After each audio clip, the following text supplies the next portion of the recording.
Wala mga katapitap, ayan po, tayo po ay magluluto ng guisantes po. Yung parang menudo lang po ito.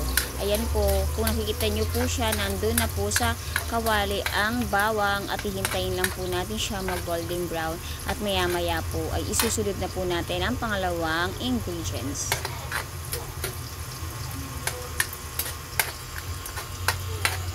Kung makikita nyo na po, ayan na po siya, nakita po nyo, nilagay na po namin ang sibuyas at makikita rin po natin yan mamaya. Pag nag golden brown na po siya, mas okay na po siya kasi po, mas na lumabas na po ang kanyang lasa ng sibuyas at ang bawang. Hihintay lang po natin yan maya maya. Ayan na po, nilagay na po namin ang baboy po. Ayan po, yan po ang halo ng guisantes po.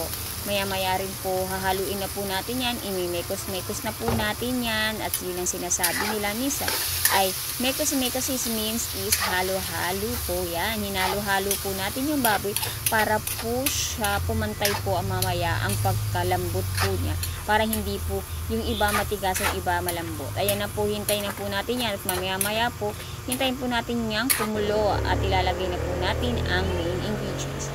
Ayan po, nilagyan po natin ng asin. Ayan, pagkatapos po ng asin, nilalagay na po natin ang laurel. Lagyan po ng laurel, at kung ano po ang gusto ninyo, kung ilang piraso po ng laurel, pero po sa amin, nilagyan po namin ng 3 means I love you. Yes, charat.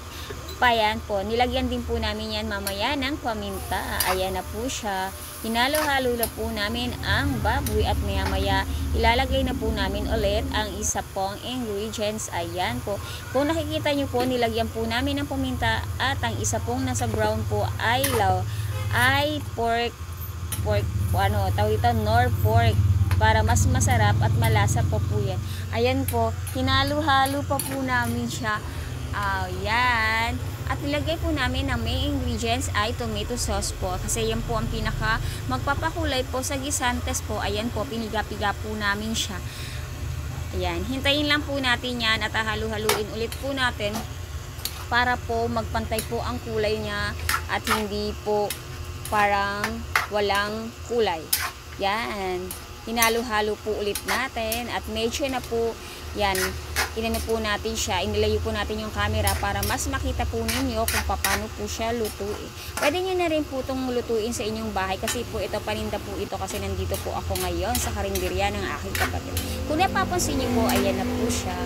Yan. Ang guisantes po ay may green peas. So, hindi po namin siya nilagyan ng green peas kasi po minsan po hindi po nakakain at sayang lang po ang green peas. Yun. Hinilagay na po namin ang bell pepper. Depende po sa inyo kung lalagyan po ninyo ng green na bell pepper ang guisantes ninyo. O, yan na po siya. At maya-maya po ilalagay na po namin yan sa aming karinderya. Yan na nga, hinalo-halo ko na po ulit para naman po makita ninyo na kailangan po talagang haluin para po hindi po masunog yung ilalim ng inyong kawali. Mamaya masabi ko kaldero at mabash pa ako. O, yan na po siya at malapit na po. Ayan, tapos na po.